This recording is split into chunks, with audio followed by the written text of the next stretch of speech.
and welcome back to SFR Season 3, Round 1.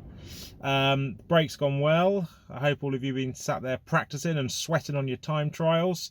We've had some fantastic pre-season and special events. We ran a realistic performance race in France on Sunday just gone. That turned out really well. Some different names at the top, which is exactly what we wanted. I got my podium finally. And we obviously had Big Boy who won that race as well in the Mercedes. Yeah, that was a great race. We also ran a pre-season testing event on Tuesday, which went really well as well. I thought that was quite fun to do. I wasn't going to commentate the whole thing.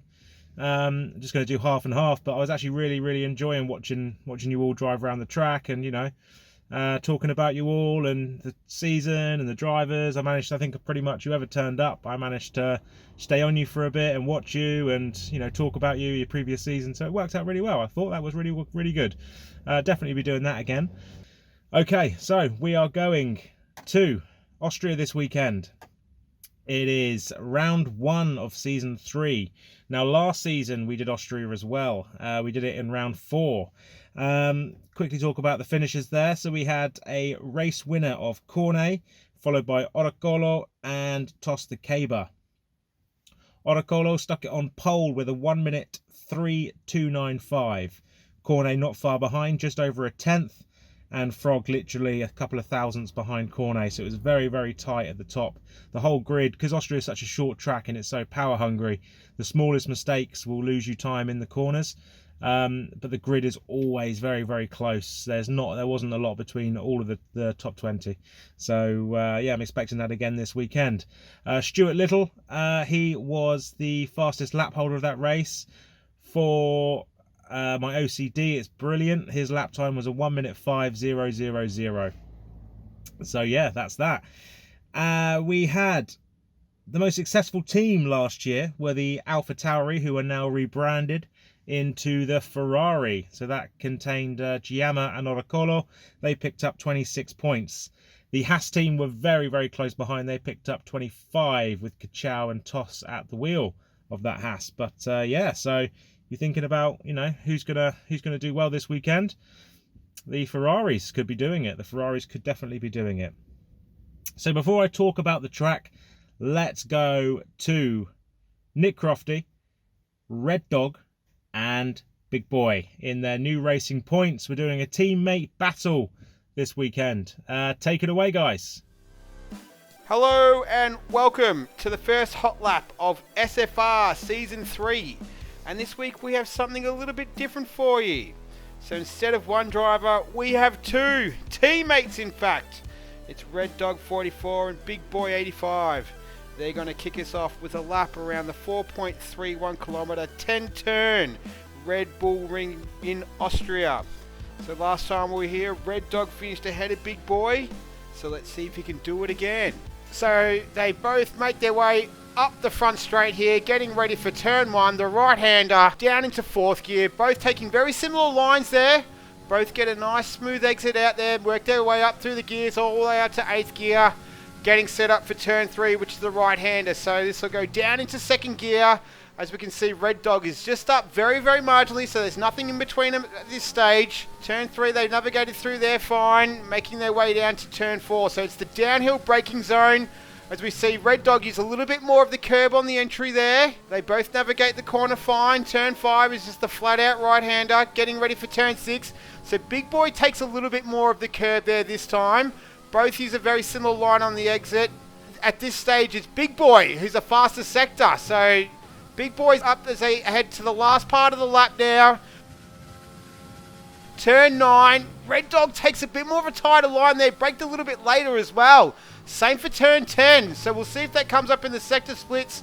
And it does. So Red Dog had a 10th faster in sector 3. And he goes almost a 10th and a half faster overall.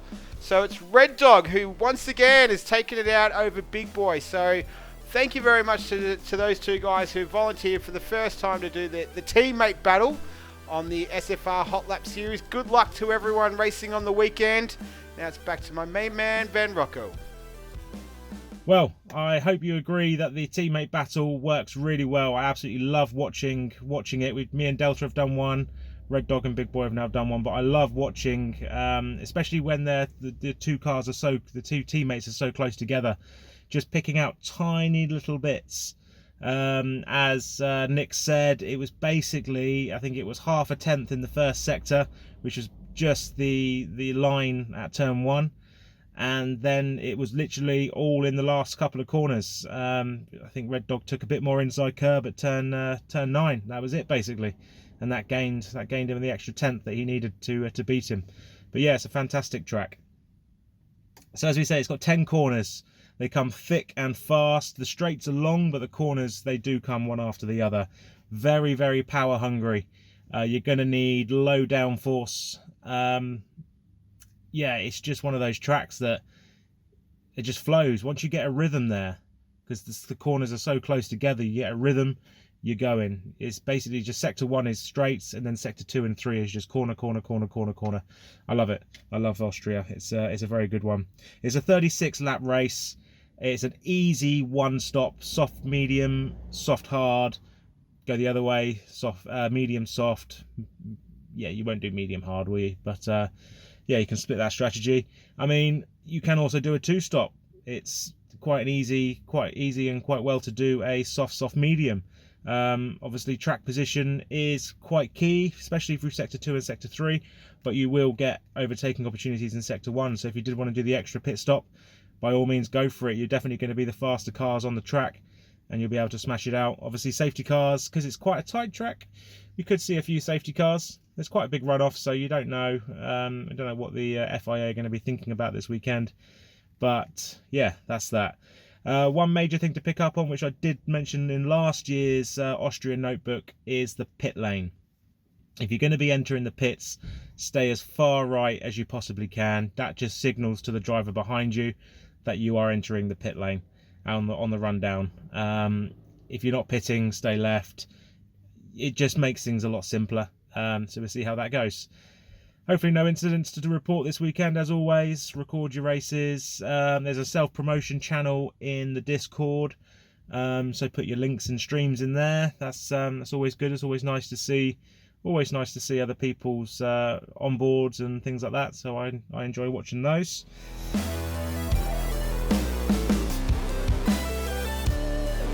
Let's do some predictions then. So I've had a few predictions coming in. So first one up, we have a 5 scoops win, so 5 Kugelnice win the race, double Haas points, and a dry race.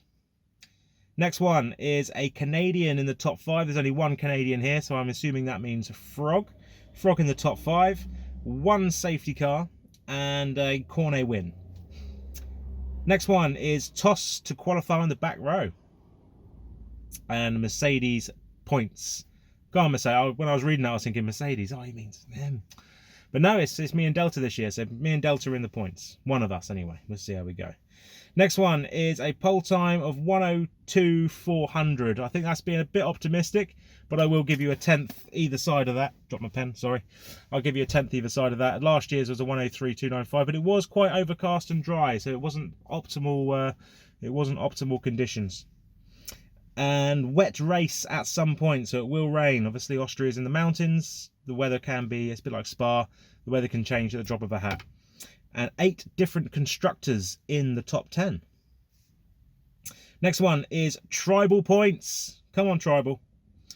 Alpha Tauri on the podium.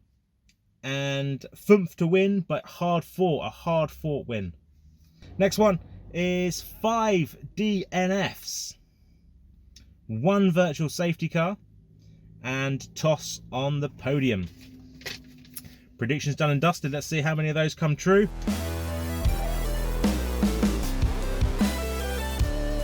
Okay, so we've done our race predictions for this weekend in Austria.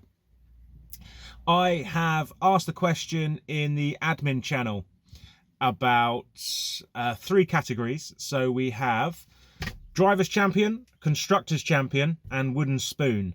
So this is just very quickly run down through with the admins and the mods in the league, just to get their opinion on who they think could do it, and then we'll revisit this at the end of the season and see what happens. But let's very quickly go through this. So we have Delta has predicted a Frog Labelle Drivers' Championship. I think Frog has always had pace, but for some reason he has literally just exploded the last, second half of the season. He's got pace. I think this turning off his traction control has really helped him, and he's now thrown in consistency with it. So I think I'd agree with Delta. I think Frog is up there. He's also gone for a Red Bull Constructors Championship, and he's gone for a Haas wooden spoon.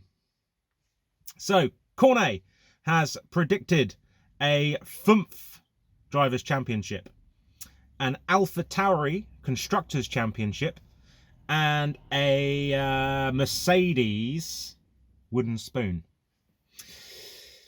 I have predicted a FUMF Drivers' Championship, Ferrari Constructors, and Mercedes wooden spoon. Now, Nick Crofty has predicted a FUMF Drivers' Championship, a Red Bull Constructors, and a toss-up between Racing Point and Mercedes. Sorted.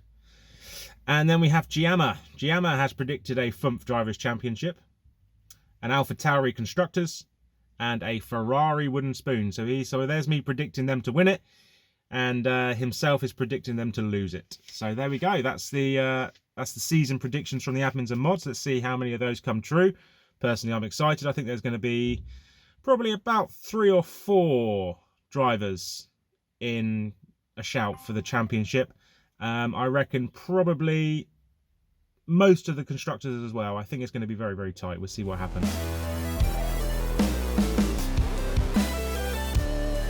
So you might have seen earlier in the week I released that we have given 2 new roles to 2 people. There is a social media manager, which is going to be Giamma. He is very busy creating a few of our social media channels on Facebook, on Instagram, possibly Twitter. What we're going to do with those is we're going to link our streams on there, race clips, highlights, update a bit about the league, and that will, when they're all available, all up and running, we'll get you to, like them if you possibly could, share them, and when we do come around to race day, hopefully get even more viewers. Also, the other one is the media manager. This is going to be a website. There's going to be a website which we will have, again, links to YouTube, links to our Facebook, Twitter, Instagram, and there will also be write-ups, race reports, driver profiles. So that's something really exciting, and I cannot wait for that all to be up and running. That's going to take time. It's only just been started on this week. We're not rushing it. We'll hopefully have it up and running as soon as we possibly can, but we want it to be as good as we possibly can as well. So we're not going to rush it. We're just going to make sure it's brilliant, and I'm really excited for it. It's something that I've been thinking about. I did attempt it last year at some point, but I can't be dealing with all that. I'm too old for this technology and learning things. So yeah, it's in Lass's hands. He's going to be doing that. One quick thing as well. Unfortunately, due to the daylight savings, British summertime, Australian wintertime, whatever you want to call it, we are going to be losing the services of Nick. Nick will not be able to commentate for us this season. It's very hard decision by him. He's absolutely gutted. As am I, as I'm sure all of you are. He did a great job with us. He's still going to be on board in the league. He's going to be doing some work for the website. He's still going to be doing the hot laps, which you would have just seen, obviously, because that is something that I enjoy him doing. He enjoys doing, and I think it works really well. So yeah, we'll see how we go. And I've got a couple of irons in the fire in hiring a new commentator. So I should be able to release something like that in the coming days. They will definitely be streamed on Sunday, whoever is doing it. But once I have confirmation, I will let you all know. Other than that, that's me done for this week. A bit longer, don't know why, who knows. Maybe I've missed it. I've missed it, so I've missed talking so much. But yeah, that's that. I will see you all on Sunday evening. Same as usual, 7 o'clock UK time, lobby open, 7:15 short qualifying, 50% race. And don't forget pit assist. Pit assist is off the entry and the exit to the pit lane. So do just watch your speed going into the pit lane. I'll leave you in peace. Have a lovely rest of the week. Stay safe. And that's me. Over and out.